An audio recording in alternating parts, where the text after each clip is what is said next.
இதுதான் நான் பிறந்து வளர்ந்த என்னுடைய பேலஸ். ஆமா, நாங்க 4 சிப்ளிங், அம்மா அப்பா எல்லாரும் இங்கதான் இருந்தோம். முதல்ல 8 வயசு இருக்கும்னு நினைக்கிறேன் செஞ்ச வேலை இந்த கல்யாண மண்டபம், நல்வாழ்வு கல்யாண மண்டபத்துல தான். வேலை என்ன தெரியுங்களா? எச்ச இலை எடுக்கிற வேலை. ஆமா, இலை போட கூட என்ன விட மாட்டாங்க, எடுக்கிறது தான். எச்ச இலை எடுக்கிறது. ஸ்கூல் படிக்கிறீங்க? ஆமா. ஏன் தெரியுங்களா? அவங்க கொடுக்கற 1 ரூபா காசுக்காக கிடையாது. 1 ரூபா கொடுப்பாங்க முடிச்சதுக்கு அப்புறம். அங்க கல்யாணம் எல்லாம் முடிஞ்சதுக்கு அப்புறம் மிச்ச மீதி அவர சாப்பாடு இருக்குல்ல, அந்த ஸ்வீட்ஸ், அந்த சாப்பாடு, அந்த பாயாசம், கல்யாணம் எல்லாம் முடிச்சு கடைசியா சாப்பாடை கொடுப்பாங்க. சாப்பிடறதுக்குன்னே அங்க போவோம். அது மட்டும் இல்லாம ஒரு கவர் எடுத்து வச்சிருப்பேன் கையில. நான் சாப்பிட்டதுக்கு அப்புறம் இன்னும் மீதி இருந்தா அதை எடுத்துட்டு வந்து வீட்டுல நான் கொடுப்பேன். எங்க அம்மா இருப்பாங்க, அக்கா இருப்பாங்க, எல்லாருக்கும் கொடுப்பேன். நான் நிறைய வாழ்க்கையில அவமானப்பட்டிருக்கேன். நிறைய கட்டத்துல நிறைய அவமானங்கள் பட்டிருக்கேன். நான் இன்னைக்கு இந்த நிலைமையில இருக்கிறதே என்னுடைய திறமை இல்ல, என்னுடைய அறிவு இல்ல, இறைவனுடைய ஆசீர்வாதமும் என்னுடைய கனவு தான். எல்லாருமே உன்னால நடா நீ BMW காரெல்லாம் பேசிட்டு இருக்கேன்னு, காரெல்லாம் பார்த்தா காரையே தொட்டு பார்ப்பேன் நான். பெரிய பெரிய வீடெல்லாம் பார்த்தா அங்கேயே நின்று நான் வீட்டை பார்ப்பேன். இந்த மாதிரி ஒரு வீடு நான் கட்டுறேனா இல்லையான்னு பாருன்னு. ஃப்ரெண்ட்ஸ் எல்லாம் எனக்கு கிண்டல் பண்ணுவாங்க, கேலி பண்ணுவாங்க. ஆனா எனக்கு மோட்டிவேட் பண்ணது, எனக்கு என்கரேஜ் பண்ணது ஒரே சோல் தான் இந்த உலகத்துல, இந்த அம்மா. வீட்டுல இவன் அண்ணனுக்கு 5 வயசாயப்பந்தான் இவன் பிறந்தான். அதுல இருந்து ரொம்ப செல்லம். ரொம்ப செல்லமா அவரு? சின்ன குழந்தை இல்லாம இருந்தப்போ இங்கதான் பிறந்தது. ரொம்ப கஷ்டம்னா அவ்வளோ கஷ்டம். பணம் கட்டு நாட்கள்ல கட்டலி, பணம் இல்லாத ஆளுக்கு தரையிலி, அப்படி படிச்சுட்டு தான் இவன் பிறந்தது.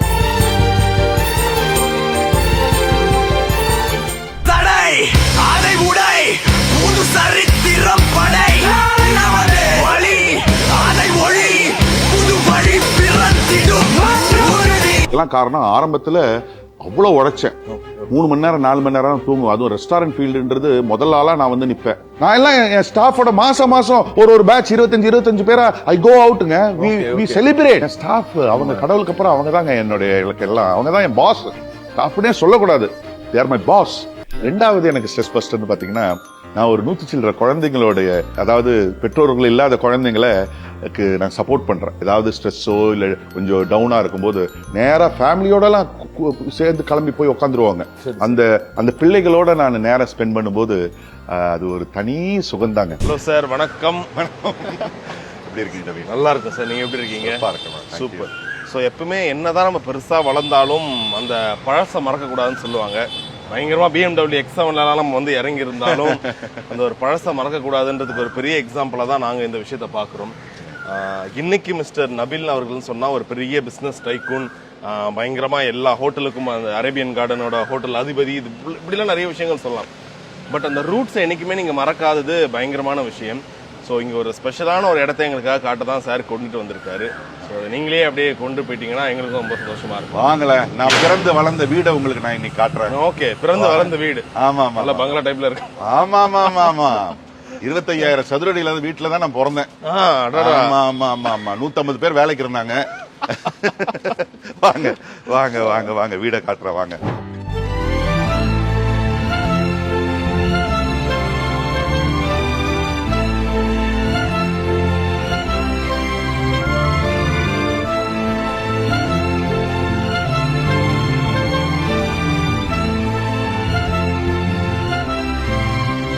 இதுதான் நான் பிறந்து வளர்ந்த என்னுடைய பேலஸ்.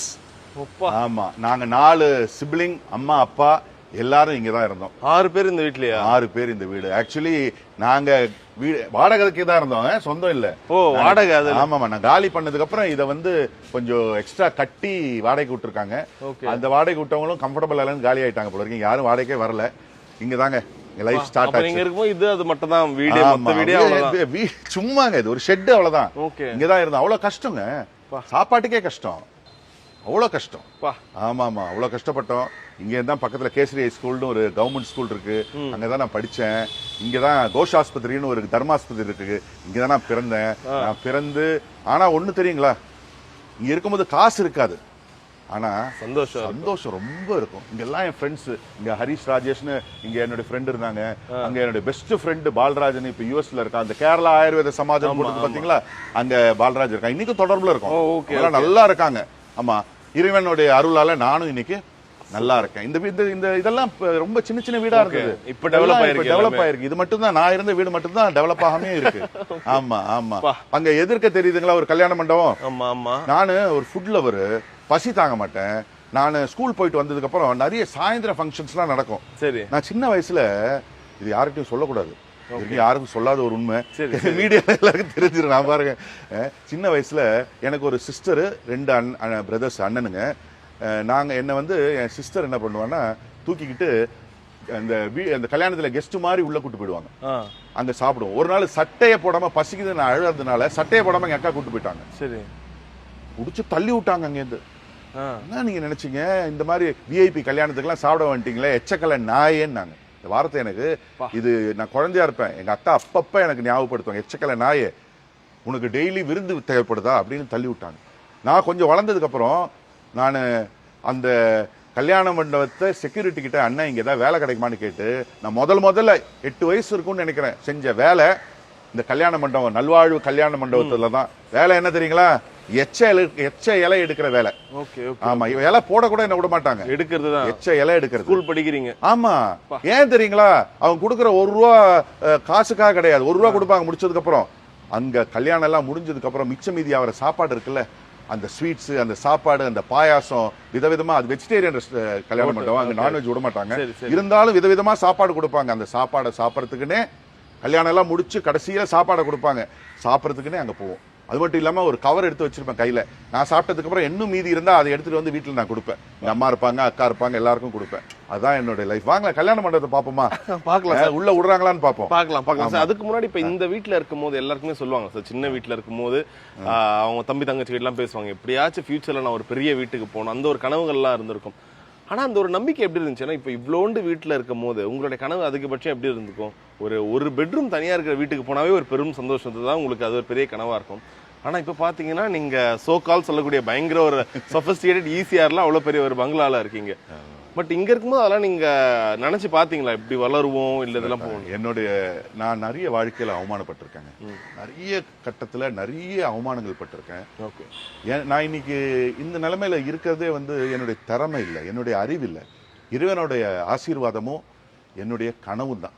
என் கனவு தான் என்னை இன்னைக்கு இந்த நிலைமைக்கு கொண்டு வந்திருக்கு. நான் பெருசா தான் கனவு கண்டேன் சின்னதுலயே. எல்லாருமே உன்னால நடா நீ BMW காரெல்லாம் பேசிட்டு இருக்கேன்னு, காரெல்லாம் பார்த்தா காரையே தொட்டு பார்ப்பேன் நான். பெரிய பெரிய வீடெல்லாம் பார்த்தா அங்கேயே நின்று நான் வீட்டை பார்ப்பேன், இந்த மாதிரி ஒரு வீடு நான் கட்டுறேனா இல்லையான்னு பாருன்னு.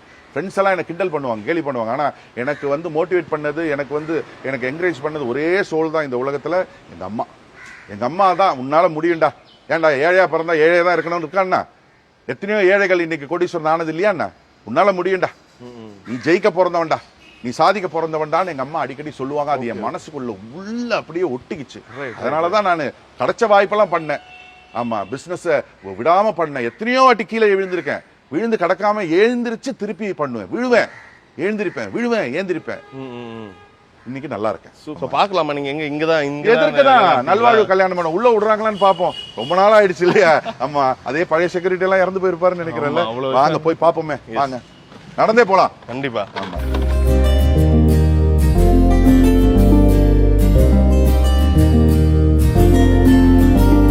இங்கதான் நான் முதல்ல வேலைக்கு சேர்ந்தவன். 8 வயசுலயோ 9 வயசுலயோ. என்ன வேலை தெரியுங்களா? எச்ச இலை எடுக்கிற வேலை. ஆமா, காசுக்காக இல்ல, நான் பசி தாங்க மாட்டேன், அவ்வளோ ஒரு ஃபுட் லவர். இங்க எனக்கு இந்த எச்ச இலை எடுக்கிற வேலை முடிச்சதுக்கு அப்புறம், கல்யாணம் எல்லாம் ஃபங்க்ஷன் எல்லாம் முடிச்சதுக்கு அப்புறம் ஸ்கூல் விட்டு சாயந்தரம் வருவேன், வீக்கெண்ட்ல வருவேன். வீட்டுக்கு சொல்லாம விளையாட போறேன்னு சொல்லிட்டு இங்க வருவேன் வேலைக்கு. வந்துட்டு வேலையெல்லாம் முடிச்சதுக்கு முதல்ல இப்போ வந்து பேப்பர் போட்டு மேலே இலை போடுறாங்கல்ல, அப்படியே உருட்டிடலாம். ஆனா அப்போ வந்து அந்த மாதிரி பேப்பர்லாம் இல்லை, வெறும் இலை தான் டேபிள் மேல போடுவாங்க. அந்த இலையை கிளியாம எடுக்கணும், கிழிஞ்சா அந்த கேண்டரிங் ஆளுங்க வந்து தலைமையிலே போடுவாங்க. ஆனா சூப்பரா நான் ஒரு வாரத்துல வேலை கத்துக்கிட்டேன். கிளியாம அந்த இலையை எடுப்பேன். பாட்டில், இப்போ பாட்டில் இருக்குல்ல, அப்போ பாட்டில்லாம் கிடையாது, கிளாஸ் வைக்கணும், ஜக்ல தண்ணி ஊற்றணும், கடன்னு இலையை எடுப்பேன். சப்போஸ் சிந்துனா கூட நான் அந்த இன்சார்ஜ் பார்க்கறதுக்கு முன்னாடி தொடச்சிருவேன். எதுக்குன்னா ஃபங்க்ஷன்லாம் முடிஞ்சுட்டு அவங்க போடுற சாப்பாட்டுக்காக. அங்க உள்ள கேட்டரிங் ஆளை நான் வந்து கரெக்ட் பண்ணிட்டேன், அண்ணே ஏதாவது வீக்கெண்ட்ல எல்லாம் வேலை இருந்தா சொல்லுங்க என்னன்னு. ஏன்னா அவங்க நிறைய இந்த முஸ்லீம் கல்யாணத்துக்கெல்லாம் போவாங்க. எனக்கு இங்க வெறும் வெஜிடேரியன் தான் கிடைக்கும். எனக்கு பிரியாணினா ரொம்ப ஆசை. எங்க வீட்டுல வருஷத்துக்கு 2 வாட்டி தாங்க பிரியாணி செய்வாங்க. ஒன்னு ரம்ஜானுக்கு, இன்னொன்னு பக்ரீதுக்கு. அதுவும் 1/4 கிலோ தான் வாங்குவாங்க. அவ்வளோ கஷ்டம். இங்க அவரை கேட்டரிங்காரரை நான் கரெக்ட் பண்ணிட்டு அவங்க வண்டியிலே என்னை கூட்டு போவாங்க பாய் வீட்டு கல்யாணத்துக்கு. அப்படி போக ஆரம்பிச்ச உடனே எப்படியும் மாசத்துக்கு ஒரு 2-3 பிரியாணியும் மாட்ட ஆரம்பிச்சிருச்சு. ஆஹா, அது ஒரு தனி சுகங்க. அங்க பணம் இல்ல அப்போ, ஆனா சந்தோஷம்ன்றது அது அளவே இல்லை. அவ்வளோ சந்தோஷம் இருந்தது. என்னதான் இன்னைக்கு நான் வளர்ந்தாலும், எத்தனையோ பேருக்கு நான் சாப்பாடு போட்டாலும், இந்த இடத்த மட்டும் என்னால் மறக்க முடியுது. காரணம், எனக்கு முதல்ல விருந்து போட்ட மண்டபம் இது. அதனால இதை லைஃப் ஃபுல்லாக நான் மறக்கவே மாட்டேன். எப்படியும் மாசத்துக்கு 4-5 வாட்டி விருந்து இந்த கல்யாண மண்டபம் எனக்கு போட்டிருக்கு. நான் வாழ்க்கையில் என் உயிர் இருக்கிற வரைக்கும் இந்த கல்யாண மண்டபத்தை நான் மறக்கவே மாட்டேன்.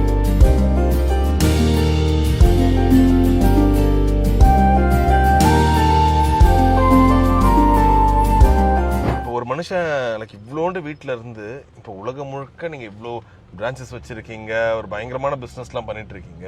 ஸோ அப்படி பண்ணும்போது எல்லாருக்குமே அது ஒரு பெரிய ஒரு மோட்டிவேஷன் இருக்கும்ல. ஆமாம். ஸோ நபில் சாரோட ஒரு பெரிய மோட்டிவேஷன்னா யாரை சொல்லலாம்? புத்தகங்கள் ஏதாச்சும் படிச்சிங்களா? How did you make it? Yes, of course. நான் நிறைய, எனக்கு படிக்கிறதுன்றது ரொம்ப பிடிக்கும்.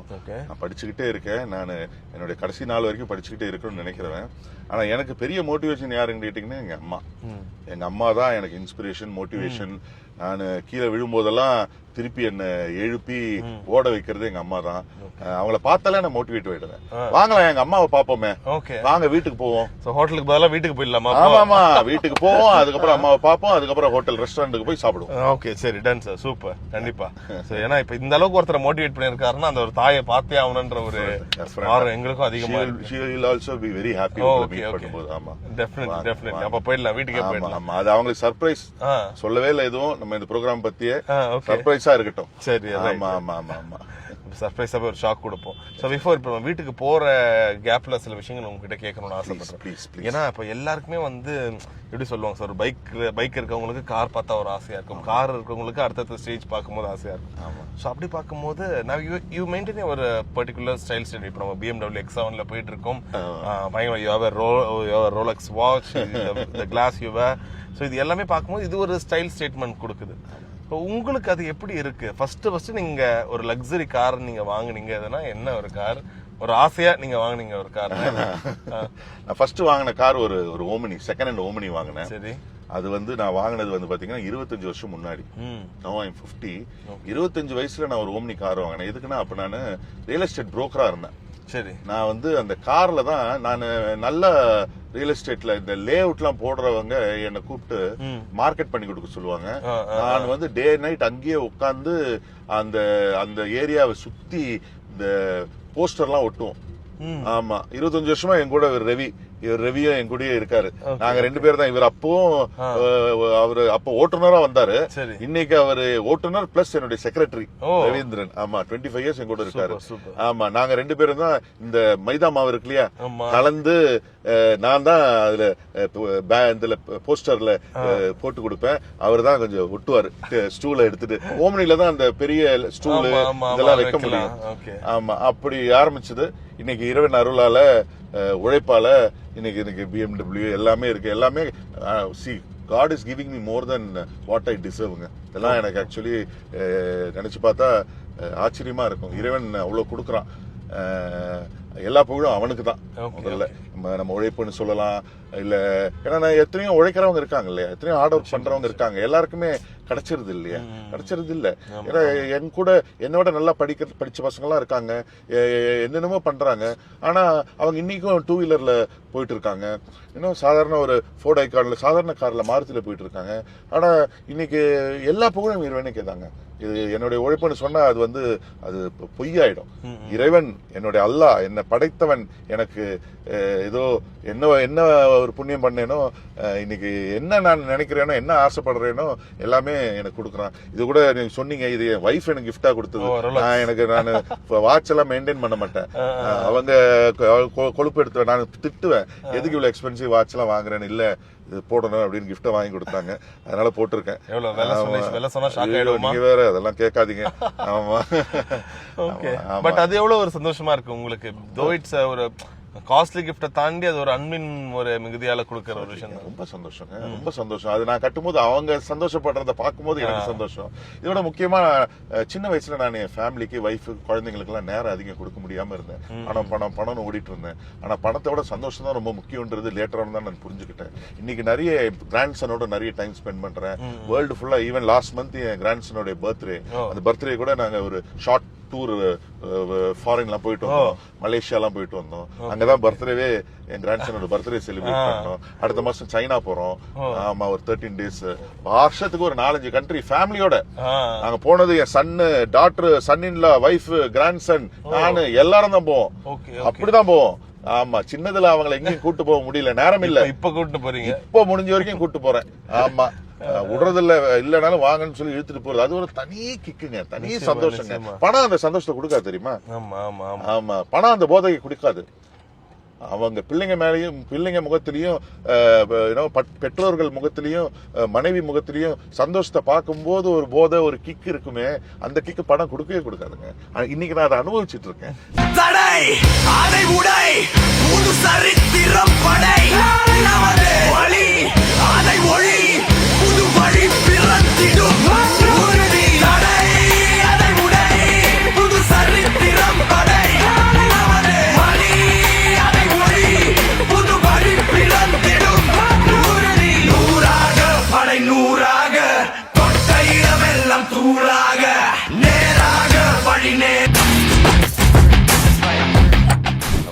உங்க வீட்டை பாக்குற அந்த ஒரு ஆர்வத்தை தாண்டி உங்க அம்மாவை பாக்குற ஆர்வம் தான் இப்ப இன்னும் அதிகமாயிடுச்சு நீங்க சொல்றதெல்லாம் கேட்கும்போது.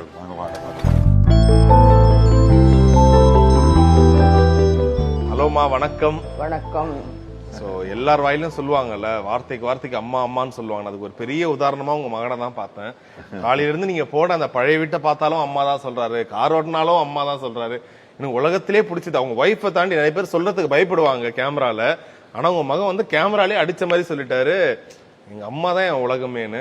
அதுக்கேத்த மாதிரி அம்மாவோட கால் கீழே உட்காந்துட்டு இருக்கீங்க. இல்ல, இது நானு சின்னதுல என் கூட தான் இருக்கா, கல்யாணம் இருக்கும் என் கூட தான் படுக்கா, கல்யாணம் வரைக்கும் கூட தான். இப்ப கூட நான் அம்மா கூட எல்லாம் படுப்பேன். அம்மா கூட தான் நான் அதிகம், அம்மா பார்க்கும்போது கூடயே படுத்துருவேன். இது கேமராக்காக நான் இங்க உட்காந்துருக்கேன்னு நினைக்காதுங்க. எப்பவுமே உட்காந்து நான் அம்மா அப்படியே காலை அமுக்கி விட்டுக்கிட்டு இருப்பேன், அவங்கள கிண்டல் பண்ணிட்டு இருப்பேன், வெறுப்பேற்றிட்டு இருப்பேன். ஆனா என்னுடைய மோட்டிவேஷன், என்னுடைய இன்ஸ்பிரேஷன், நான் இன்னைக்கு லைஃப்ல இவ்வளவு சக்சஸ்ஃபுல்லா இருக்கேன்னா அது காரணம் எங்க அம்மா தான். அதனால எங்க அம்மா, நான் என்ன மோட்டிவேட் பண்ற அம்மா கிட்ட நிறைய கேள்விகள் நீங்க கேளுங்க, அதுல எப்படி வருது பாருங்க. ஆமா ஆமா ஆமா. வீட்டுல இவன் அண்ணனுக்கு 5 வயசாயப்பந்தான் இவன் பிறந்தான். அதுல இருந்து ரொம்ப செல்லம். ரொம்ப செல்லமா அவரு? சின்ன குழந்தை இல்லாம இருந்தப்போ இங்கதான் பிறந்தது. ரொம்ப கஷ்டம். கோஷாஸ்பத்திரியில, இங்க ஒரு கோஷாஸ்பத்திரியில, கவர்மெண்ட் ஆஸ்பத்திரியில கஷ்டம்னா அவ்வளோ கஷ்டம். பணம் கட்டுன நாட்கள்லாம் கட்டலி, பணம் இல்லாத ஆளுக்கு தரையில, அப்படி படிச்சுட்டு தான் இவன் பிறந்தது. உங்களுக்கு எப்படி இருக்கு? நாங்க வந்து நீங்க சார் காலையில கொண்டு போய் காமிச்சாரு, நீங்க சின்ன வயசுல அந்த சார் சின்ன வயசுல இருந்த வீடு, அது இன்னும் அவ்வளோ சின்ன வீடா இருக்கு. அதுல சாப்பாடுக்கு அவ்வளவு கஷ்டப்பட்டிருக்கீங்க. ஆனா இப்ப பார்க்கும்போது இது எல்லாமே ஒரு நல்ல பெரிய வீட்டுல இருக்கீங்க, சூப்பரான லைஃப் ஆடுறீங்க. இருந்தாலும் அதை ஞாபகம் வச்சு இன்னும் அந்த வீட்டை ஒரு மறக்கல பாருங்க, அந்த ஒரு வாழ்க்கையை. ஞாபகம் இருக்கா? பழையது ஒரிக்கலும் மறக்க கூடாது. நம்ம எப்படி வந்தோம், எவ்வளோ பெரிய ஆளாயாலும் நம்ம முதல்ல எப்படி இருந்தோம் அது மறக்க கூடாது. அதே மாதிரி பணக்காரும் ஏழைகளும் எனக்கு சமம் ரெண்டும். பணக்கார அஞ்சலி அவங்க தூக்கி வைக்கவும் மாட்டா, ஏழை அஞ்சலி கீழே போடவும் மாட்டா. அதனாலதான் ஊர்ல எல்லாம் எல்லாருக்கும் நம்மளை ரொம்ப பிடிக்குது. சரி, அவரு சார் சொல்லும்போது சொன்னாரு, அம்மா வந்து 4 இட்லி வாங்கி அதை புட்டு எல்லாருக்கும் ஊட்டுவாங்க. இப்ப பார்த்தா அவருக்கு ஊர்லயே சூப்பரான ஹோட்டல் எதுன்னா சாரோட ஹோட்டல்ல போய் எல்லாருமே வெரைட்டியா சாப்பிடுறாங்க. உங்களுக்கு அது எவ்வளவு சந்தோஷமா இருக்கு? அஜந்தா ஹோட்டலு. ஆமா, அஜந்தா ஹோட்டல். ஆமா, இல்ல காட்டுல அங்கதான் அஜந்தைன்னா இட்லி வாங்கும், இவனு 2 இட்லி சாப்பிடும். இட்லி வாங்கினதுக்குன்னு தெரியுமா, இவன் சர்க்கரை போட்டு தான் சாப்பிடுவேன். இவனுக்கு சின்ன குழந்தையா அதுக்காக அந்த சாம்பார் சட்னி தான் மத்தியான சாப்பாடுக்கு குழம்பு. அந்த குழம்பு வைக்கிறதுக்கு கூட நம்மக்கிட்ட காசு கிடையாது. சும்மா அரிசி போட்டு சாதம் படிச்சதும் இந்த ஹோட்டல்னு கொண்டு வருந்தா சாம்பார் சட்னி வச்சுட்டு அது மத்தியானம் கொஞ்சம் கொஞ்சம் எடுத்துட்டு நாங்கள் சோறுக்கு சாப்பிடுவோம். இவங்க அதுவும் சாப்பிட மாட்டாங்க, அதுவும் சாப்பிட மாட்டாங்க. இப்போ எத்தனையோ நாட்கள் பட்னியாவே இருந்திருக்காங்க. ஆமா எங்ககிட்ட சொல்ல மாட்டாங்க. ஆனா இப்ப எல்லாரும் நல்ல வசதி வளர்ந்ததுக்கு அப்புறம் தான் ஒரு நியூஸ் எல்லாம் அவங்க ஷேர் பண்ணுவாங்க. வெறும் தண்ணியை ஊற்றி கஞ்சி குடிச்சிருப்பா படுத்துருவாங்க. ஆமா எங்களுக்கு ஏதாவது செலவு ஏதாவது இருந்ததுன்னா உட்காந்து கடையில வியாபாரமே நடக்காது. லாய்ட்ஸ் ரோட்ல நைட்டு பூரா தூங்குறதே இல்ல. சாரிக்கு ஃபால்ஸ் தைச்சிட்டு அന്ന് 2 ரூபா ஒரு சாரிக்கு ஃபால்ஸ் வச்சா. தீபாவளி பொங்கல் அந்த டைம்ல நிறைய சாரி வரும். ഈ മൈലാപ്പൂർ ഇരിക്കുന്ന കടയിൽ അത് കൊണ്ടുവരും. அதுக்கு 2 ரூபா ஒரு ஃபால்ஸ் சாரி தச்சா காலையில் வரைக்கும் கையிலே தைப்பாங்க. கையில காசு இருக்காது. ஆமா ஆமா அന്ന് മെഷീന് 300 ரூபாயா. அதுக்காக நான் கொஞ்சம் சேர்த்து வச்ச காசு ஒருத்தர் திருடிட்டு போயிடுது. சொந்தக்காரர் தான், பேர் சொல்லல. பேர் சொல்லலாம். அவ இப்ப ரொம்ப பெரிய பணக்காரர். சரி அம்மா, இப்போ இப்போ சார் வந்து எங்களுக்கு ஒரு பெரிய இன்ஸ்பிரேஷனா இருக்காரு, மோட்டிவேஷனா இருக்காரு. ஆனா இது எல்லாத்துக்குமே காரணம் எனக்கு தெரிஞ்ச உங்களோட ஒரு வைராகியம். நான் கஷ்டப்படுறோம் எல்லாம் சரி, ஆனா நேர்மையான முறையில நாங்க வந்து பெரிய ஆள் ஆகணும், ஒரு முயற்சி பண்ணணும், அந்த பணம் சம்பாதிக்கணும். அந்த வைராகியம் பத்தி சொல்லுங்கம்மா. நிறைய பேருக்கு இப்ப எல்லாருக்குமே வந்து பணம் சம்பாதிக்கணும்னு ஒரு ஆசை இருக்கு. ஆனா அது எப்படி சம்பாதிக்கணும்னு வழி தெரியலன்றாங்க. நானும் கஷ்டப்பட்டு உழைக்கிறோம், எங்களால முன்னேற முடியும்னு சொல்லிட்டு குறைகளே சொல்றாங்களே தவிர அதை எப்படி போர்த்தான அந்த ரூட் சொல்ல மாட்டாங்க. நீங்க சொல்லுங்கம்மா எங்களுக்கு. இப்ப 10 காசு இருந்தாலும் கூட சம்பாதிக்கலாம். வேர்க்கடலை வாங்கிட்டு அது 12 காசுக்கு வித்தாலே 2 காசு மிச்சம். நாளைக்கு 15 காசுக்கு விற்கலாம். சம்பாதிக்கணும்னு நினைச்சா பிச்சை எடுக்க வேண்டாம். இந்த பிச்சைக்காரில் வந்தால் அதனாலதான் கோபம் வருது. நம்ம 10 பைசா இருந்தேன்னா நம்ம சம்பாதிச்சிடலாம். அது ஏதோ வாங்கி கொடுத்தாலே 2 காசு அது மேலே ஜாஸ்தி வச்சு அது நம்ம உழைப்பு தானே. நிச்சயமா நிச்சயமா. அம்மா அப்பயே பயங்கர பிசினஸ் மைண்டட்ல சூப்பர். அம்மா இப்போ சார் நிறைய கதை சொன்னாரு. அதுல ரொம்ப எனக்கு மனசு கஷ்டமா இருந்தது. என்ன சொன்னாரு, எதிர்க்கு அந்த ஒரு சத்திரம் இருந்துச்சு, நல்வாழ்வு கல்யாண சத்திரம். அதுல போயிட்டு சொல்லுவாரு, பசிக்காக சாப்பிடுவோம், நாங்க எச்ச இலை எடுத்திருக்கோம், இது மாதிரி நிறைய சொன்னாரு. அது அங்க போட்டுட்டு சாப்பாடு இலையெல்லாம் பாத்ரூமே திட்டிட்டு அனுப்புவோம். உங்களுக்கு அது எவ்வளவு வருத்தமா இருக்கும்? ஐயோ நம்ம பையனுக்கு பசிக்குது, ஒருத்தர் திட்டுறாரு, ஆனா எதுவும் பண்ண முடியல, எவ்வளவு கஷ்டமா இருக்கும். அக்கா தான் சின்ன குழந்தையில இருந்து சட்டை போடாத வயசுல இருந்து தூக்கிட்டு போ, பாத்ரூமே சொல்லும் சட்டை போட்டுட்டு கொண்டு வா, கல்யாணத்துக்கு சட்டை போடாம கொண்டு வரக்கூடாது. இவனா சட்டை போடாம இவன் அக்கா தூக்கிட்டு போகும். எல்லாம் யார் கல்யாணம் இருந்தாலும் போகும், சாப்பாடு இருக்காது வீட்டுல. நான் பசி தாங்க மாட்டேன், அதனால என்ன கூட்டிட்டு எங்க அக்கா தான் கல்யாண மண்டபத்துக்குள்ள ஒரு கெஸ்டோட கெஸ்டா அப்படியே உள்ள போயிருது. அங்க ஏதோ சாப்பிட்டுட்டு போயிடும். Okay okay. 4 பேரும் போகும். அப்படியே உங்களுக்கு அது எவ்வளவு சந்தோஷமா இருக்கு? உங்க மகன் பெரிய ஆளா வளர்ந்துட்டாரு, எங்க போனாலும் அவருக்கு மரியாதை கிடைக்குது, பணம் புகழ் இது எல்லாத்தையும் தாண்டி அவர் இன்னும் எங்க அம்மா தான் எல்லாரும் சொல்லும் போது அந்த சந்தோஷம் எப்படி இருக்கு? ரொம்ப சந்தோஷமா இருக்குது. அது நானும் நல்ல எல்லா அம்மாமாருக்கும் அவங்க பசங்களுக்கு பெரிய இதாகும்போது ரொம்ப சந்தோஷமா இருக்கும். அம்மான்னா அதுதான் போவோம். அம்மாக்கும் பற்றி யாராவது புகழ்ந்து பேசும்போதெல்லாம் ரொம்ப சந்தோஷமா இருக்கும். சில பேர் வெளியில் காமிக்கும், சில பேர் உள்ளே வைக்கும். இப்போ உங்களுக்கு எந்த ஒரு காலகட்டம் வந்து இப்போ திரும்ப நினைச்சு பார்த்தா கூட ரொம்பப்பா இவ்வளோ கஷ்டத்தை நம்ம தாண்டி வந்திருக்குமான்னு நீங்க நினைச்சு வருத்தம் இல்லை, பட் இருந்தாலும் அதை நினைக்கும் போது ரொம்ப கஷ்ட காலம்னா நீங்க வாழ்க்கையில் சொல்ற காலம் எதுமா? இந்த கேரளத்துலேருந்து சென்னையில் வந்தேன்னா நமக்கு கஷ்ட காலம்தான். இந்த லாய்ட்ஸ் ரோடு வீட்டில் இருக்கும்போது வெயில் சூடாகும் போது பக்கத்தை விட்டு மரத்துக்கு கீழே இவனை கொண்டு போயிட்டு நான் உட்காரும். ஷீட்டு வீடு, ஷீட்டு பயங்கர சூடு, இவன் அதுதான் ஆரம்பிச்சுடும். அப்போ இவனையும் தூக்கிட்டு பக்கத்தை வீட்டில் ஒரு அட்வொகேட்டோட வீடு, அங்கே ஒரு மாங்காய் மரம் இருக்குது. இப்போ இருக்குதா மாவு? அதுக்கு கீழே இவனையும் மடியில் வச்சுட்டு நம்ம வெயில் போன வரைக்கும் உட்காந்துடும். ரொம்ப இந்த ஊருக்கு வந்துட்டு ரொம்ப கஷ்டப்பட்டுது. ரொம்ப நேரமா கீழே இருந்தீங்க, நீங்க ஏறி அம்மாக்கு ஒரு முத்தம் கொடுத்தீங்கன்னு வச்சுங்க. இந்த இடத்துல முத்தமா அம்மா எப்ப வந்தாலும் முதல்ல முத்தத்தை கொடுத்துட்டு தான் நான் பேச ஆரம்பிப்பேன். அதே மாதிரி போகும்போது முத்தம் கொடுத்துட்டு இருப்பேன். ஆமா, அது சின்னதுல இருந்து அப்படி. எங்க வீட்டுல எல்லாருமே சிஸ்டரை பார்த்தா நான் ஒரு முத்தம் கொடுக்கறது, என் டாக்டர், அது ஒரு கல்ச்சர் எங்க வீட்டுல எப்பவுமே. ஆமா ஆமா ஆமா. இருந்தாலும் இப்போ ஒரு கொடுக்குற முத்தம் வந்து எப்பயுமே ரெஜிஸ்டர் ஆயிருக்கும்னு நினைக்கிறேன்.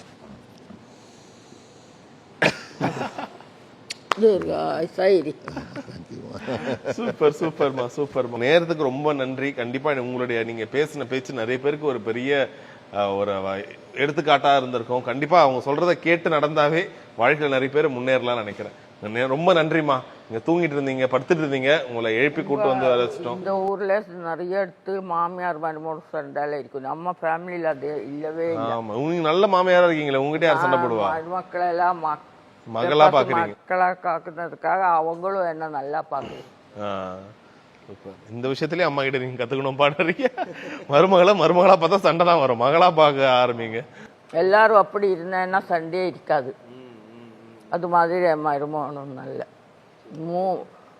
எல்லா மருமக்களும் நல்லது. சூப்பர், ரொம்ப நன்றிம்மா, உங்க நேரத்துக்கு நன்றிம்மா. தேங்க்யூ. நன்றி.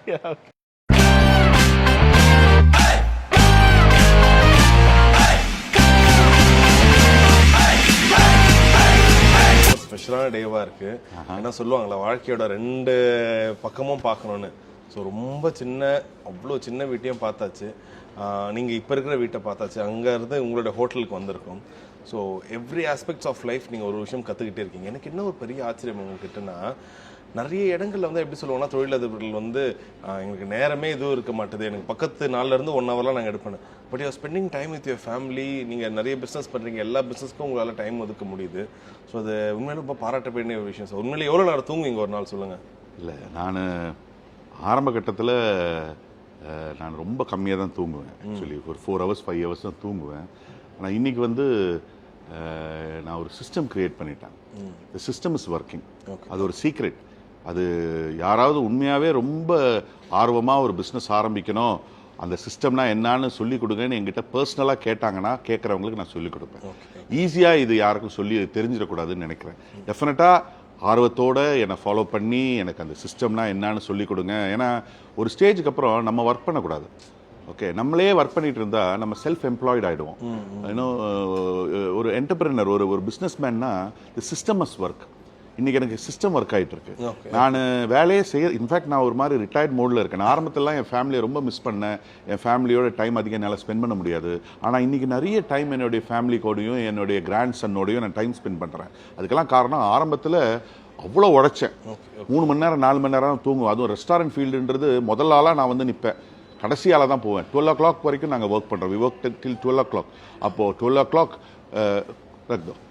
o'clock நான் ரெஸ்டாரண்ட் மூணுனதுக்கப்புறம் கம்ப்ளீட்டாக க்ளீன் பண்ணோம். ரெஸ்டாரண்ட்டை கம்ப்ளீட்டாக க்ளீன் பண்ணி எல்லா ஸ்டாஃபையும் அனுப்புனதுக்கப்புறம் தான் கடைசியாக போவேன். 2 மணி 3 மணிக்கு தான் நான் வீட்டுக்கு போவேன். காலையில் 7 மணிக்கெலாம் திருப்பி ரெஸ்டாரண்ட்டுக்கு நான் வந்துடுவேன். ஏன்னா பர்ச்சேஸ் பண்ணணும், கோயம்பேடு போய் பர்ச்சேஸ் பண்ணிட்டு வரணும். அப்போ என் கூட யாரும் இல்லை, நானே தான் எல்லாம் பண்ணுவோம். ஆமாம், எல்லாமே நானே தான் பண்ணிட்டு இருப்பேன். ஆனால் ரொம்ப ஹாப்பியாக பண்ணுவேன். வேலை செய்யறதுன்னா எனக்கு ரொம்ப சந்தோஷம். எனக்கு நான் சும்மா இருந்தால் தான் எனக்கு கஷ்டமாக இருக்கும். வேலை செய்யறதுன்னா எனக்கு அப்படியே எனர்ஜி தானாக வந்துடும், குஷியாக இருப்பேன். சரி, ஓகே. சரி, இன்ஃபேக்ட் இன்னொரு கேள்வி என்னன்னா, நிறைய பேர் வந்து என்ன சொல்லுவாங்க, சார் நீங்க எல்லாம் உங்களோட இன்ஸ்பிரேஷனா எடுக்கிறேன், சாப்பிட்டுக்கிட்டே பேசுவோம். நான் லெஃப்ட் ஹேண்டர், தப்பா நினைக்காதீங்க. ஆமா, நீங்க லெஃப்ட்ல செய்யறதா நான் ரைட்ல செய்வேன், நீங்க ரைட்ல செய்யறதா லெஃப்ட் செய்வேன். இது வந்து கோல்டன் ப்ரானா? Correct, right. பரவாயில்லையே, நாட் பேட். அரேபியன் சீ ஃபுட்டோட கோல்டன் ப்ரானுக்கு. ஆமா, கோல்டன் ஃப்ரைட் ப்ரான்ஸ் இது. ஆமா, ரொம்ப கிறிஸ்பியா இருக்கும், ரொம்ப நல்லா இருக்கும். ஃப்ரெண்ட்ஸோட சேர்ந்து ஒரு ஹோட்டல் ஆரம்பிக்கலாம். எந்த ஒரு பிசினஸ் இருந்தாலும் ஃப்ரெண்ட்ஸ் ஒரு 3-4 பேர் ஜாலியாக சுற்றி இருப்பாங்க, நம்மளாம் சேர்ந்து ஆரம்பிப்பாங்க. பட் சில நேரங்கள் என்ன ஆகும், ஒரு 2 மாதம் 3 மாதத்துக்கு அப்புறம், நாட் ஆல் பட் சில பேருக்கு இவன் தான் அதிகம் இன்வெஸ்ட் பண்ணா, நான் கம்மியாக இன்வெஸ்ட் பண்ணேன், இவன் இன்ட்ரெஸ்டாக இருக்குன்னு சொல்லிட்டு ஏதோ வகையில் நிறைய விஷயங்கள் அப்படியே பாதியில் போகுது. ஸோ நீங்கள் what's your take on this? அது மாதிரி பண்ணலாமா? பண்ணலாம், தப்பில்லை. எல்லாரோட ஐடியாலஜியும் ஒரே மாதிரி இருந்து யாராவது ஒருத்தர் தான் ஷோவை ரன் பண்ணும். மற்றவங்கெல்லாம் சஜஷன் கொடுக்கலாமே தவிர இன்டர்ஃபியர் பண்ணக்கூடாது, மூக்க விடக்கூடாது. யாராவது ஒருத்தர் தான் ஷோவை ரன் பண்ணணும். மேபி வருஷத்துக்கு ஒருத்தர் ரன் பண்ணலான்னு கூட டிசைட் பண்ணிக்கலாம். ஆனால் அந்த ஒரு வருஷம் ஒருத்தர் தான் பண்ணணும். எல்லாரும் ஒரே நேரத்தில் ideas, so many ideas spoil the ஷோவே ஸ்பாயில் ஆகிடும். அவங்க நான் எத்தனையோ பேர் பார்க்குறேங்க, நல்ல நண்பர்களாக இருந்தவங்க சொந்தமாக ஒரு பார்ட்னர்ஷிப்பில் பிஸ்னஸ் ஆரம்பித்து பெரிய விரோதிகளெல்லாம் ஆயிருக்காங்க. அதனால் நான் சஜஸ்ட் பண்ணுறது, முடிஞ்ச வரைக்கும் தனியாக பண்ணுங்கள். ஒருவேளை நீங்கள் உங்களுக்கு அந்த அளவுக்கு பணம் உங்ககிட்ட இல்லாததுனால நீங்கள் வந்து பார்ட்னர்ஸை உள்ளே கொண்டு வரதா இருந்தால், நான் இன்றைக்கி ஒரு விஷயத்த சொல்கிறேன். உங்கள் ஐடியா மேலே உங்களுக்கு நம்பிக்கை இருந்தால், ஒரு ஸ்டார்ட் அப் நீங்கள் பண்ணுற ஸ்டார்ட் அப் மேலே உங்களுக்கு உண்மையாகவே முழு நம்பிக்கை இருந்தால், அது நீங்கள் நல்லா யாருக்காவது ப்ரெசென்ட் பண்ணக்கூடிய உங்களுக்கு அந்த டேலண்ட் இருந்தால், கம்யூனிகேஷன் ஸ்கில் நல்லா ப்ரெசென்ட் பண்ணக்கூடிய திறமை இருந்தால், உங்களுக்கு ஆயிரக்கணக்கில் லட்சக்கணக்கான இன்வெஸ்டர்ஸ் இன்றைக்கி பணத்தை வச்சுக்கிட்டு என்ன பண்ணுறதுன்னு தெரியாமல் இருக்காங்க. ஓகே, பார்ட்னர்ஸ் கிடையாது, இன்வெஸ்டர்ஸ். அவங்க உள்ளே வரமாட்டாங்க, பார்ட்னர்ஸ் தான் உள்ள வருவாங்க. பிரிங் இன் இன்வெஸ்டர்ஸ், நீ இன்வெஸ்ட் பண்ணு, நான் உனக்கு. ஆனால் ப்ரெசென்ட் நல்லா பண்ணணும், ஐடியா மேலே உனக்கு நம்பிக்கை இருக்கணும். ஏங்க இன்னைக்கு கோடிக்கணக்கில் பணம் ஒரு டைரக்டர் ப்ரொடியூசர் கிட்ட வெறும் கதையை சொல்லி கதையை காட்டி வாங்குறாங்கல்ல. ஆமா ஆமா ஆமா, அது எப்படி வரணும் கூட தெரிய பொறுத்து இல்ல. Come out with proposal, go meet people, go, some will some won't, so what, someone else is waiting for you, start working, proposal ready பண்ணு, மீட் பீப்புள். உன் ஃப்ரெண்ட்ஸோட ரிலேட்டிவ் செய்ய மாட்டாங்க. ஆமா 99% செய்ய மாட்டாங்க. ஓகே, எல்லாத்துலயுமே 1% இருக்கு. ஓகே, கோ, உன் ஃப்ரெண்ட்ஸுக்கு பேரண்ட்ஸ் இருப்பாங்களா, போ அங்கிள் இந்த மாதிரி நான் ஒரு ஸ்டார்ட் அப் ஸ்டார்ட் பண்ண போறேன், இதுதான் ப்ரப்போசல், இதுக்கு இவ்வளோ பணம் தேவைப்படுது, நீங்க கொடுங்க, இவ்வளோ பர்சன்டேஜ் ஷேர் உங்க ப்ராஃபிட் உங்க கூட ஷேர் பண்றேன் சொல்லி பாருங்க. நோன்னா அடுத்த ஆள் கிட்ட போங்க, அவனும் நோன்னா அடுத்த ஆள் கிட்ட போங்க. Some will some won't, so what, someone else is waiting for you. Confidence remind me of the Jordan Belfort Wolf of the Wall Streetல சொல்லுவாங்கல, அந்த மாதிரி இருக்கு. கரெக்ட், கான்ஃபிடன்ட் தாங்க. Knowledge, confident very important. Right. ஆமா ஆமா, fantastic sir. And finally and one more thing, எல்லாத்துக்கும் மேல முக்கியமானது டிசிப்ளின். ஒழுக்கம் இருக்கணும். நீ என்னதான் திறமசாலியா இருந்தாலும், என்னதான் அறிவாளியா இருந்தாலும், ஒழுக்கம் இல்லைன்னு வைங்களேன். ஒழுக்கம்னு நான் சொல்றது, உனக்கு குடிப்பழக்கமோ இல்ல பொம்பளை பழக்கமோ இல்ல இந்த ட்ரக்ஸ் பழக்கமோ இருந்தா, நீ என்னதான் ப்ரப்போசல் இருந்தாலும், என்னதான் ஒரு பக்காவான பிசினஸ் ஐடியாலாம் இருந்தாலும், உன்னை அதுல சக்சஸ் பண்ண விடாது இந்த பழக்கங்கள். ஒழுக்கம் ஒழுக்கம் ஒழுக்கம். உனக்கு திறமையே இல்லைன்னா கூட பரவாயில்ல, உனக்கு அறிவே இல்லைன்னா கூட பரவாயில்ல, உன்கிட்ட பணமே இல்லைன்னா கூட பரவாயில்ல, உன் ஐடியா இருந்ததுன்னு வை, ஒழுக்கமும் கூட இருந்ததுன்னா அந்த ஒழுக்கம் உன்னை ஜெயிக்க வைக்கும். ஒழுக்கம், டிசிப்ளின் மட்டும் இருக்கணும் லைஃப்ல.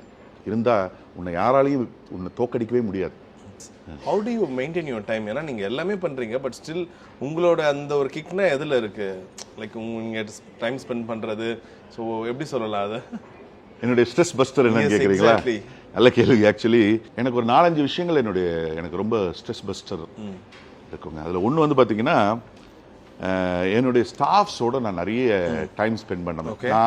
நான் அவங்கள ஸ்டாஃப்னே சொல்லக்கூடாது, அவங்க என்னுடைய பாஸ், என்னுடைய ஒர்க்கிங் பார்ட்னர்ஸ். ஆமாங்க, seriously I share my profit with them. Salary தவிர I share my profit with them. ஆமாம், ப்ராஃபிட் பூல்னு ஒன்று வச்சிருக்கேன். நான் ஒரு ப்ராஃபிட்ல ஒரு பர்சன்டேஜ் அந்த பூல்ல இருக்கும், அதை வந்து ஷேர் பண்ணி என்னுடைய ஸ்டாஃப்ஸ்க்கெல்லாம் கொடுக்குறேன். ஸோ அவங்கள நம்ம நல்லா பார்த்துக்கிட்டோன்னா நம்ம அவங்கள நல்லா பார்த்துக்கலாம். ஒரு ஷோ கூட போயிருந்தோம் ஒரு சேனல்ல. அந்த சேனல்ல ஜெயிச்சவங்களாம் ஒரு பக்கம், தோத்தவங்களாம் ஒரு பக்கம். என்னை ஜெயிச்சவங்க பக்கத்தில் உட்கார வச்சாங்க. தோத்தவங்க எல்லாம் சொல்றது ஸ்டாஃப்ஸ் வந்து விட்டுட்டு போயிட்டாங்க, அதனால தான் என் பிசினஸ் போச்சுன்னு. எனக்கு கோவம், ஆத்திரம் தாங்க முடியல. அது நான் நல்ல ரிப்ளை கொடுத்தேன். ரொம்ப ஃபேமஸ் ஆங்கர் அவரு, சேனல் பேர் சொல்லாமான்னு தெரியல, பட் வேணாம், ஆமா உங்களுக்கு தெரியல. ஆமா ஆமா ஆமா ஆமா, எல்லாருமே ஸ்டாஃபே எனக்கு ரொம்ப கோவம் வந்துருச்சு. நீ நல்லா பார்த்துக்கிட்டா ஏன்பா உன்னை விட்டு ஓடி போறான்? நீ சரியா பார்க்கல உன் ஸ்டாஃப. அவன் என்ன உனக்கிட்ட வேலை செய்யறான்றதுன்னு உன் கொத்தடிமையா? நீ ஒழுங்கா சம்பளம் கூட அவனுக்கு. நீ இஷ்டத்துக்கு உனக்கு உன் வசதிக்கு எப்படி சம்பளம்? நீ ஒரு வியாபாரம் நடக்குதோ இல்லையோ, அது உன்னுடைய கடமை. அவனுக்கு குடும்பம் இல்ல, சம்பளத்தை நீயே நேரத்துக்கு கொடுக்க மாட்டேங்கிற. நம்மளத்தை நேரத்தை கொடு, ஏற்படுத்தி கொடு, அவங்களை சந்தோஷமா வச்சுக்கோ. நான் எல்லாம் என் ஸ்டாஃபோட மாசம் ஒரு பேட்ச் 25 பேரா I go அவுட்ங்க. we celebrate. I saw one of your story WhatsAppல நீங்க போட்டுருந்தீங்க, எல்லா டான்ஸ் ஆடிட்ல அங்க தான் போனீங்களா? எவ்ரி மந்த் போவோம். எல்லாம் ஒரே நேரத்துல போக மாட்டோம். எல்லா பிரான்ச்சஸோட செஃப் ஒரு நாள் போவோம், எல்லா பிரான்ச்சஸோட கேப்டன் ஒரு நாள் போவோம், எல்லா பிரான்ச்சஸோட ஹவுஸ் கீப்பிங் ஒரு நாள் போவோம், எல்லா பிரான்ச்சஸோட வாட்ச்மேன் செக்யூரிட்டி எல்லாம் சேர்ந்து ஒரு நாள் போவோம். எல்லாருக்கூடயும் மேக்ஸிமம் நான் இருப்பேன், இல்லைன்னா என்னுடைய son in law CEO of this company அவர் இருப்பாரு. அப்பதாங்க ஒரு ரிலேஷன்ஷிப் பில்ட் ஆகும். அவங்களுக்கு அன்னைக்கு என்ன சாப்பிடணும்ல சாப்பிட்டுக்கலாம், என்ன எப்படி என்ஜாய் பண்ணாலும் என்ஜாய் பண்ணிக்கலாம். நான் காசு செலவு பார்க்கவே மாட்டேன். என்ன வேணா அவங்க சாப்பிடுவாங்க, நான் பில் பே பண்ணுவேன். என்ன வேணா விளையாடுவாங்க, நான் பில் பே பண்ணுவேன். நல்ல ஸ்டே, நல்ல ஃபுட்டு, ஒரு நாள் ஃபுல்லா அவங்களுக்கு என்ஜாய் பண்ணுவாங்களோட. அது எனக்கு பயங்கர ஸ்ட்ரெஸ் பஸ்டரா இருக்குங்க. ரொம்ப பெரிய ஸ்ட்ரெஸ் பஸ்டரா இருக்கும். மற்றவங்களோட சந்தோஷத்துல தான் நம்மளுடைய அந்த இது இல்ல பர்சன்ங்க. என் ஸ்டாஃப் அவங்க கடவுளுக்கு அப்புறம் அவங்க தாங்க என்னுடைய எல்லாம். அவங்க தான் என் பாஸ். ஸ்டாஃப்னே சொல்லக்கூடாது, தே ஆர் மை பாஸ். ரெண்டாவது எனக்கு ஸ்ட்ரெஸ் பஸ்டர்னு பார்த்தீங்கன்னா, நான் ஒரு 100 சில்லற குழந்தைங்களுடைய, அதாவது பெற்றோர்கள் இல்லாத குழந்தைங்களுக்கு நான் சப்போர்ட் பண்றேன். ஆமா, மெஜாரிட்டியான அவங்களுடைய எக்ஸ்பென்சஸ், டெய்லி எக்ஸ்பென்சஸ், ஸ்கூல் செலவு, சாப்பாட்டு செலவு, இதெல்லாம் நான் பார்த்துக்கிறேன். அந்த எனக்கு ரொம்ப கவலையா, I am also human being தானே. ஏதாவது ஸ்ட்ரெஸ்ஸோ இல்லை கொஞ்சம் டவுனா இருக்கும்போது நேராக ஃபேமிலியோடலாம் சேர்ந்து கிளம்பி போய் உட்காந்துருவாங்க. அந்த பிள்ளைகளோட நான் நேரம் ஸ்பெண்ட் பண்ணும்போது அது ஒரு தனி சுகந்தாங்க. அந்த சின்ன குழந்தைங்கன்னா அவங்களுக்கு நல்லது கெட்டதே தெரியாது. நானும் குழந்தையா ஆயிடுவேன். அவங்களோட உட்காந்து நான் விளையாடுவேன். என் பேர குழந்தைய நான் இப்ப கூட்டிட்டு போயிட்டு இருக்கேங்க. ஆமா, இப்பே நீ அதெல்லாம் பார்க்கணும். ஆமா, 1 வயசு தான் ஆகுது. ஆனா அங்க போனா என் குழந்தை, அந்த குழந்தை, அங்க உள்ள குழந்தை எல்லாம் ஒன்னாயிடுவாங்க. எல்லாம் ஒன்னா உட்காந்து விளையாடிட்டு இருப்பாங்க. அந்த குழந்தைங்களோட நான் நேரம் ஸ்பெண்ட் பண்ணும்போது, அந்த குழந்தைங்களுக்காக நான் ஏதாவது வாங்கி கொடுத்து, நான் மாசம் அவங்களுக்கு தேவையானது எல்லாத்தையும் மேக்சிமம் நான் தான் பண்றேன். அப்படியே பண்ணிட்டு இருக்கேன். அந்த இடத்துல எனக்கு ரொம்ப ஸ்ட்ரெஸ் பஸ்டரா இருக்கும். அடுத்தது என்கிட்ட ஒரு ஒரு ஒரு ஒரு ஒரு தத்து புள்ள இருக்கு. ஆமா, அந்த புள்ள பேரு லக்ஷ்மி. சரி. ஆமா, நான் ஒரு வாட்டி காலையில வாக்கிங் போகும்போது ஒரு பசுமாடு, அது பிறந்த முதல் நாளோ 2வது நாளோ எனக்கு தெரியல, அடிபட்டு கீழே கிடந்தது. அது யாராவது அங்க அதோட தாயோ இல்லை யாராவது இருப்பாங்களான்னு பார்த்தா யாருமே இல்லை. அதை உடனே தூக்கிட்டு, நானும் ரெவியும் தான் காரில் தூக்கி போட்டு வெட்டினரி ஹாஸ்பிட்டல் போனால் இது தேராது, எடுத்துகிட்டு போயிடுங்கன்ட்டாங்க. இது பயங்கர கோவம் வந்துருச்சு. நான் பெட் லவர், நிறைய பெட்ஸ் வளர்ப்பேன். எனக்கு ரொம்ப கோவம் வந்துருச்சு. அது தேருமா தேராதான்றது சொல்றது இல்லை, அது கடவுள் கையில் இருக்கு. உன் வேலை அதுக்கு ட்ரீட்மெண்ட் கொடுக்கறது மட்டும்தான். கிட்ட அடிச்சிருப்பேன் நான், ஆனா என்னுடைய லக்ஷ்மியை காப்பாற்றன்றதுனால நான் அடிக்கல. நீ ட்ரீட்மெண்ட் பாரு, மற்றதெல்லாம் நான் பார்த்துக்கிறேன்னு சொல்லி அதை ட்ரீட்மெண்ட் பண்ண வச்சு, என்னுடைய ஃபார்ம் ஹவுஸ் மகாலிபுரத்தில் அங்கே தான் இருக்கு. டெய்லி சென்னையிலேருந்து வெட்டினரி டாக்டரை நான் வர வச்சு அதை காப்பாத்தி அதுக்கு டெய்லி ஃபீடிங் பாட்டில தான் நான் பால் கொடுப்பேன். இருக்காங்க லட்சுமி? ஆஹா, அழகி. ஆமா, அவ்வளவு அழகா இருப்பா. இப்ப பெரிய பொண்ணு ஆயிருக்கா இப்போ. ஆமா, ஆமா, என் மடியில தான் படுத்துக்கும். யாராவது என்ன வந்து சும்மா விளையாட்டுக்கு என் ஃப்ரெண்ட்ஸ் எல்லாம் வந்தா அவளை வெறுப்பேத்துறதுக்காக என்ன அடிக்கிற மாதிரி வருவா. என்ன யாராவது அடிக்க வந்தாங்கன்னா அடிக்க வர்றவங்களை முட்டிடும். அது கோவம் வருங்க. நீங்க வாங்க ஒரு வாட்டி. அது அது அதை பார்த்தா உங்களுக்கு வந்து ஒரு மாடு மாதிரியே. நான் ஆக்சுவலி நிறைய பீஃப் சாப்பிடுவேன் முதல்ல.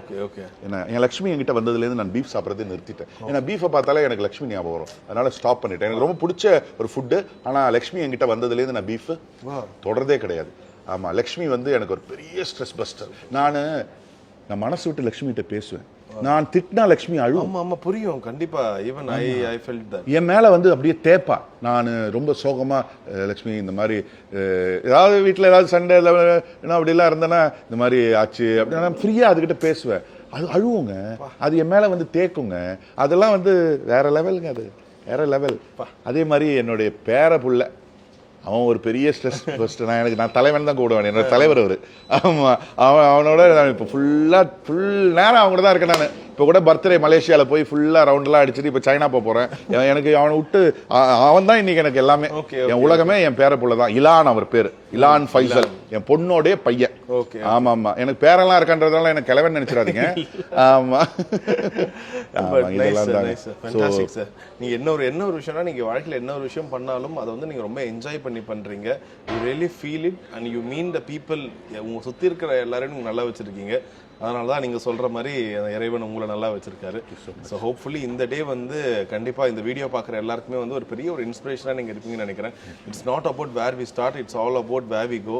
ஸோ அந்த டிராவல் ஸ்லோவா இருக்கலாம், பட் நீங்க இன்னைக்குமே நீங்க சொல்ற மாதிரி தான், நான் ஸ்லோவா நடக்கலாம், ஆனால் இன்னைக்குமே நான் திரும்பி நடந்ததில்லை.